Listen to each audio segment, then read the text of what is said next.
প্রধানমন্ত্রীর ঘোষণা অনুযায়ী সারা দেশের খাল খননের কার্যক্রম শুরু হয়েছে।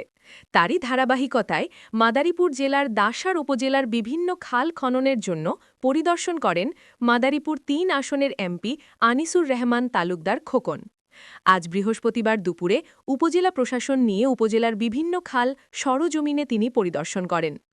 এ সময় উপস্থিত ছিলেন ডাসার উপজেলা নির্বাহী কর্মকর্তা মোহাম্মদ আল মামুন, ডাসার থানার ওসি মোহাম্মদ তরিকুল ইসলাম, উপজেলা প্রকৌশলী মোহাম্মদ রেজাউল করিম, প্রকল্প বাস্তবায়ন কর্মকর্তা মোহাম্মদ হাফিজুর রহমান সহ উপজেলা বিএনপির নেতৃবৃন্দ।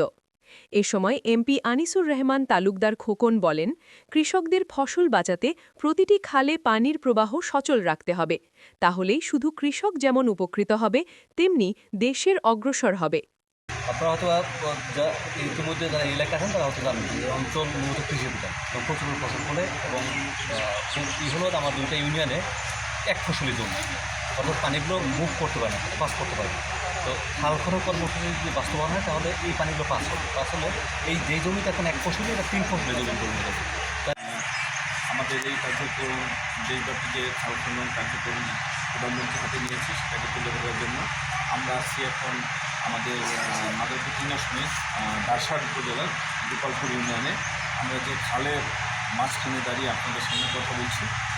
আমরা বিগত দিনে খাল খনন কর্মসূচি হয়েছে, কিন্তু সঠিকভাবে যে তদারকি দেওয়া দরকার বা জনপ্রতিনিধি যেভাবে কার্যক্রমটা বুঝে নিবে সেই জায়গাটায় একটা অভাব ছিল আমি মনে করি। কারণ কার্যক্রম হলেই হবে না, সেটা যেন যে কাজটা হলো সেটা তদারকি করে সেটা যেন সঠিকভাবে আমাদের যে কৃষকরা যে এখান থেকে একটু উপকৃত হতে পারে সেই দিকে আপনার টাকাটা হবে। দেখবেন আমি এখানে দাঁড়িয়ে আছি, মাঝখানে কিন্তু এখানে মাটি, ডানে পানি বামে পানি, কিন্তু কেন পানিটা এখান থেকে সরছে না এই জিনিসটা আমাদেরকে উপলব্ধি করতে হবে এবং আমাদের জনসচেতনতামূলকভাবে এবং আমাদের যারা জনপ্রতিনিধি আছে ইউনিয়ন পরিষদের চেয়ারম্যান মেম্বার আছে তারা তাদেরকে সাথে নিয়ে এই কার্যক্রমগুলো আমরা তদারকি করবো। আশা করি আমাদের যেসব ডিপার্টমেন্ট এই খাল খনন কর্মসূচির সাথে জড়িত আছে প্রত্যেকের কাছেই প্রত্যেক মন্ত্রণালয় থেকেই তাদের কাছে তালিকা চাওয়া হয়েছে।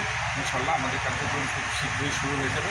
আমরা নিজেরা থেকে আমাদের জনপ্রতিনিধি যারা আছেন চেয়ারম্যান মেম্বার আছেন তাদেরকে সাথে নিয়ে আমরা এগুলো সঠিকভাবে তদারকি করবো, কাজটা বুঝে নেব যেন আমরা দেশ উপকৃত হয়, দেশের মানুষ উপকৃত হয় এবং কৃষিকাজের জন্য যে কৃষকরা যারা সরাসরি এটার সাথে সম্পৃক্ত তারা যেন উপকৃত হয় সেটা আমরা জনপ্রতিনিধিদের সার্বক্ষণিকভাবে তত্ত্বাবধানে থাকবো এবং তাদের পাশে থাকবো এবং কার্যক্রমগুলো যেন সফল থাকে সেদিকে আমরা থাকবো।